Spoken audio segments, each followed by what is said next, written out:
Subite. Oui, piquée par plusieurs guêpes. Madame Lucie F. Roussel, qui avait 51 ans, aurait marché donc involontairement, évidemment, sur un nid de guêpes, aurait été piquée à plusieurs reprises, au moins une quinzaine de fois. Malheureusement, elle est décédée. Pour en parler, on est accompagné de la Dr Marie-Josée Franca, allergologue. Bonjour, Dr Franca. Bonjour.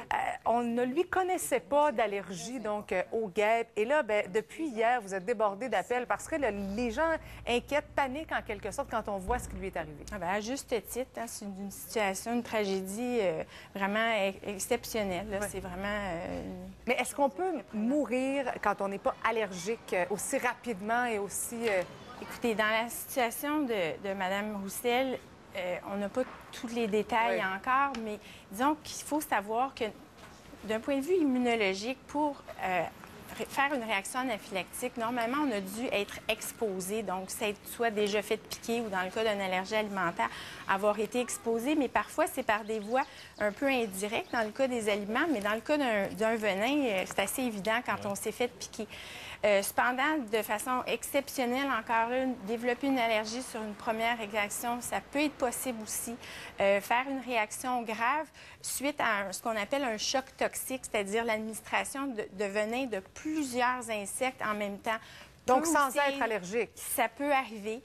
Puis aussi, il y a des cofacteurs aussi qui peuvent contribuer à la gravité d'une réaction. Ah oui? Par exemple, quelqu'un qui est déjà connu pour d'autres maladies cardiaques ou pulmonaires, un asthme qui est non contrôlé. Si les piqûres sont dans le cou au niveau de la tête, c'est souvent une réaction qui est plus grave.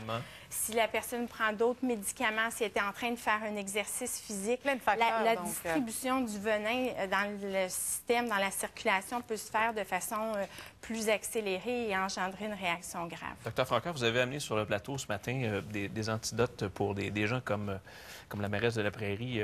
En fait, son mari, je pense, était lui-même allergique. Il avait des épipènes avec lui. Quelqu'un qui ne se sait pas allergique aux piqûres de guêpes ou d'abeilles, peut-il se procurer ça de façon préventive? Bon, écoutez, oui, c'est disponible dans les pharmacies. Il faut une prescription médicale pour pouvoir avoir un remboursement, mais oui, c'est disponible.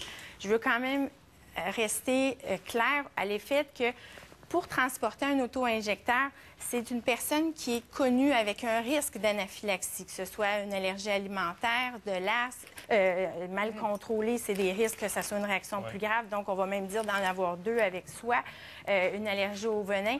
Mais en soi, il y a peut-être aussi des lieux publics qui sont en train de justement penser à s'en procurer, comme des golfs, des arénas, des camps de vacances, pour justement, en cas de situation où est-ce qu'on n'a pas accès aux soins de santé rapidement. Mais l'important, lorsqu'on est connu à risque d'anaphylaxie, c'est d'avoir sur soi en tout temps un auto-injecteur d'épinéphrine. Au Canada, on a le dispositif EpiPen et Allergec qui contiennent de l'épinéphrine en dosage pédiatrique et adulte. Dernière question rapidement, et là, c'est la mère qui parle.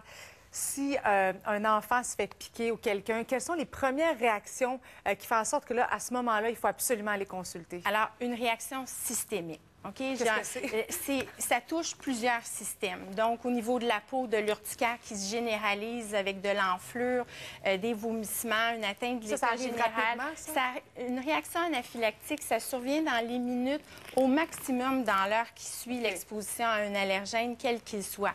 Mais les réactions aux piqûres d'insectes, de moustiques, de brûlots, de mouches noires, ça peut causer une petite enflure locale, mais ça, c'est une réaction inflammatoire locale qui est normale et anticipée. C'est quand ça se systématise que là, c'est vraiment dangereux. Merci, c'est intéressant. Merci, Dr Franca.